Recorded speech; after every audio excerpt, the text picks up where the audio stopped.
এই জায়গাটা অত্যন্ত কালারফুল এবং একটা উৎসব মুখর যে পরিবেশ, আর সেই পরিবেশটাই আমরা কিন্তু এই প্যান্ডেলের ভেতরে দেখতে পাচ্ছি। মাতৃ প্রতিমা কিন্তু অত্যন্ত সুন্দর লাগছে। মায়ের মুখ যদি তোমরা একটু ভালো করে নোটিস করো তাহলে তোমরা দেখবে মায়ের মুখে কিন্তু একটা মাতৃত্বের ছোঁয়া, মানে মাকে দেখলে কোথাও না কোথাও একটা ভক্তি তোমার অটোমেটিক চলে আসবে। কিন্তু বিভিন্ন প্রজাতির বাঁশ ব্যবহার করা হয়েছে, বিভিন্ন ধরনের। এখানে কলা গাছ ইউজ করা, মানে কলা গাছের স্টাইলে এই জিনিসগুলোকে কিন্তু বানানো হয়েছে এবং সমস্তটাই পুরো বাঁশ দিয়ে বানানো হয়েছে। নমস্কার, আমি বাদশাহ সৌরভ। এই মুহূর্তে কিন্তু চলে এসেছি দক্ষিণ কলকাতার অত্যন্ত বিখ্যাত এবং বড় পুজো হাজরা পার্ক দুর্গোৎসবে। প্রত্যেক বছর হাজরা আমাদের নতুন নতুন চমক দেয় তাদের দুর্গা পুজোর থিম। আর এই বছর তাদের 82তম বর্ষে কী চমক দিয়েছে তাদের প্যান্ডেলের মাধ্যমে, সেটাই আমরা এখন তোমাদের সামনে উপস্থাপনা করব।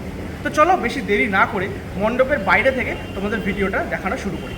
প্রথমেই তোমাদের একটুখানি লোকেশনটা দেখিয়ে দিই। এই হচ্ছে হাজরা মোড় এবং এখানে কিন্তু তোমরা পাবে যতীন দাস পার্ক মেট্রো স্টেশনের তোমার 1 নম্বর গেট। 1 নম্বর গেট থেকে বেরোলেই একদম পাশেই হচ্ছে এই মণ্ডপের তোমার যে স্ট্রাকচার তোমরা দেখতে পাচ্ছ। বাইরের অংশটা তোমরা যদি এখান থেকে দেখো তাহলে একটু দেখতে পাবে একটা বিশাল বড় মাতৃ প্রতিমার মুখমণ্ডল আমরা দেখতে পাচ্ছি এবং তার সাথে বেশ কিছু পাখি মায়ের দিকে উড়ে যাচ্ছে। এইটা অ্যাকচুয়ালি কি বোঝাতে চাইছে সেটা তোমাদেরকে একটু পরে শেয়ার করছি। তবে প্যান্ডেলের যে কালার কম্বিনেশন এবং লাইটিং সেটা দেখতে খুব সুন্দর লাগছে। এটাই কিন্তু দুর্গাপূজার এন্ট্রি পয়েন্ট। তোমাদেরকে এখান থেকে ঢুকতে হবে। ঢোকার মুখে তোমরা এই জায়গাটা একটা বড় হাতির মুখ দেখতে পাবে এবং তার সাথে দুই পাশে হাতির যে কানটা সেটা কিন্তু পুলিশের যে ব্যারিকেড হয় না হাতে থাকে, সেই জিনিসটাকে দিয়ে কিন্তু এখানে মানে বানানো হয়েছে, মানে যেটা পুলিশের হাতে ঢাল হিসেবে ব্যবহার করে তারা, সেটাকে দিয়ে এটা করা হয়েছে। এবং এই পুরো জায়গাটা তোমরা যদি একটা জিনিস লক্ষ্য করো একটু ভালো করে, এখানে কিন্তু বিভিন্ন প্রজাতির বাঁশ ব্যবহার করা হয়েছে, বিভিন্ন ধরনের। এখানে কলা গাছ ইউজ করা, মানে কলা গাছের স্টাইলে এই জিনিসগুলোকে কিন্তু বানানো হয়েছে এবং সমস্তটাই পুরো বাঁশ দিয়ে বানানো হয়েছে। অত্যন্ত সুন্দর লাগছে এই বাইরের অংশটা দেখতে, জাস্ট ওয়াও।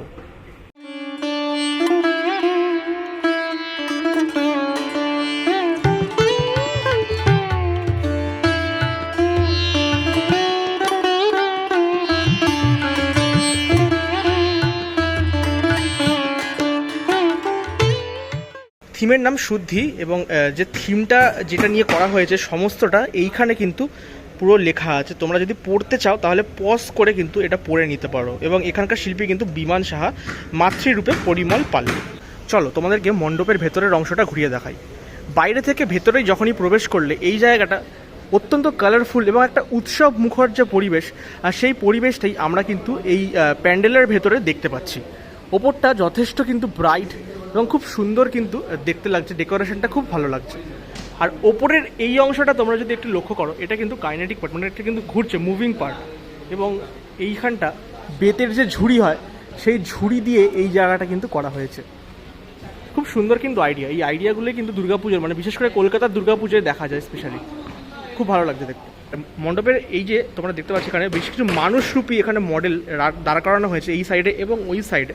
এটা অ্যাকচুয়ালি যেটা বোঝানো হয়েছে সেটা হচ্ছে দলিত সমাজের যে মানুষ তারা এই পরিবেশে এসে উৎসব মুখর হয়ে উঠেছে। তো তাই জন্য তাদের যে আলাদা আলাদা মানে ভেতরে কিন্তু লাইট দেওয়া হয়েছে, বেশ সুন্দর কিন্তু কালারফুল দেখতে লাগছে এই মানুষগুলোকে, মানে এই মডেলগুলোকে। তো এটাই বোঝাতে চাইছে এইখানে সমস্তটাই পুরো কিন্তু উৎসব মুখর একটা পরিবেশ সৃষ্টি করা হয়েছে। আর এইখান থেকে আমরা যখন একদম শেষ লেয়ারে পৌঁছাবো তখন আমরা দেখতে পাবো মাতৃ প্রতিমা, সেই হচ্ছে মায়ের অপরূপ কিন্তু রূপ। আমরা এখান থেকে যদি দেখি খুব সুন্দর লাগছে। আমার নাম ইমো গাঙ্গুলি। এখন দেখা যাচ্ছে হাজরা পার্কের দুর্গোৎসব, তারই মণ্ডপ সজ্জা এবং এবছরের থিম হচ্ছে শুদ্ধি। শুদ্ধি অর্থাৎ সেই সমস্ত দলিত মানুষদের ওপরে ভিত্তি করে আমাদের এবছরের থিম, যেই মানুষদের ইতিহাস জড়িয়ে আছে এই হাজরা পার্ক দুর্গোৎসব। এবং পুরো মণ্ডপের বাইরে থেকে শুরু করে ভিতর এবং মা প্রতিমা দর্শন করা অবধি প্রতি মুহূর্তেই ফুটে উঠছে আমাদের ইতিহাস। আপনারা যখন আমাদের মণ্ডপে প্রবেশ করবেন তখন দুর্গা প্রতিমার একটি বড় মুখ দেখতে পাবেন। অর্থাৎ এর মাধ্যমে বোঝানো হচ্ছে মা নিজেই ধরা দিচ্ছেন মানুষদের কাছে এবং তার পাশে কিছু পাখি উড়ে যাচ্ছে মায়েরই দিকে। তারাই হচ্ছে সেই দলিত সমাজের মানুষজন যারা আজকে মুক্ত, তারা মায়ের কাছে যাচ্ছে। তার নিচে ও অপর দিকেই দেখতে পারবেন একটি হাতির মুখ। একসময় প্রশাসনিক ব্যবস্থার মাধ্যমে তাদের হাতির জোরে আটকে রাখা হতো বটে, কিন্তু আজ তারা উন্নত হাতির মাথার উপর দিয়ে উড়ে মায়ের কাছে যাচ্ছে। এবং তারপরে প্রবেশ করি আমরা এই আনন্দের জায়গায়। এখানে প্রতি মুহূর্তেই দেখতে পাওয়া যাচ্ছে যে মানুষজন প্রতি মুহূর্তে রঙিন হয়ে যাচ্ছে। মণ্ডপ যেহেতু বিভিন্ন প্রজাতির বাঁশ দিয়ে তৈরি করা, সমস্ত প্রজাতির বাঁশ যদি একসাথে করে এত সুন্দর একটা মণ্ডপ গঠন করতে পারে, তাহলে সমস্ত প্রজাতির মানুষ উঁচু নিচু বিভেদটা ভুলে কেন একটা সুন্দর উৎসব তৈরি করতে পারে না? আরও বেশি আনন্দের হবে এই উৎসবটা। তো সেই সমস্ত কিছু পেরিয়েই আমরা অবশেষে পর্ব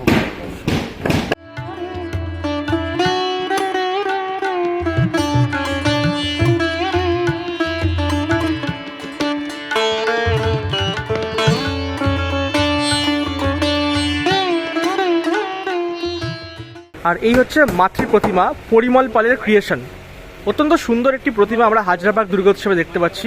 এবং আমি যদি খুব ফ্র্যাঙ্কলি বলি, মানে মন থেকে যদি বলি, গতবারের তুলনায় মাতৃ প্রতিমা কিন্তু অত্যন্ত সুন্দর লাগছে। মায়ের মুখ যদি তোমরা একটু ভালো করে নোটিস করো, তাহলে তোমরা দেখবে মায়ের মুখে কিন্তু একটা মাতৃত্বের ছোঁয়া, মানে মাকে দেখলে কোথাও না কোথাও একটা ভক্তি তোমার অটোমেটিক চলে আসবে। খুব সুন্দর করেছে কিন্তু মায়ের মুখটা।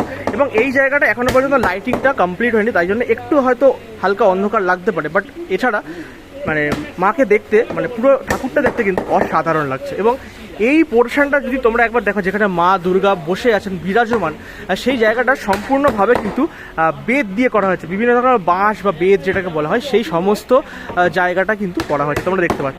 খুব সুন্দর দেখতে লাগছে, ডেকোরেশনটা খুব ভালো লাগছে দেখতে। তো 2024 সালের হাজরাবাগ দুর্গোৎসবের যে থিম শুদ্ধিকরণ, আর সেটা কিন্তু তোমাদেরকে বাইরে ভেতরে মাতৃ প্রতিমা সব কিছু এই ভিডিওর মাধ্যমে তুলে ধরা।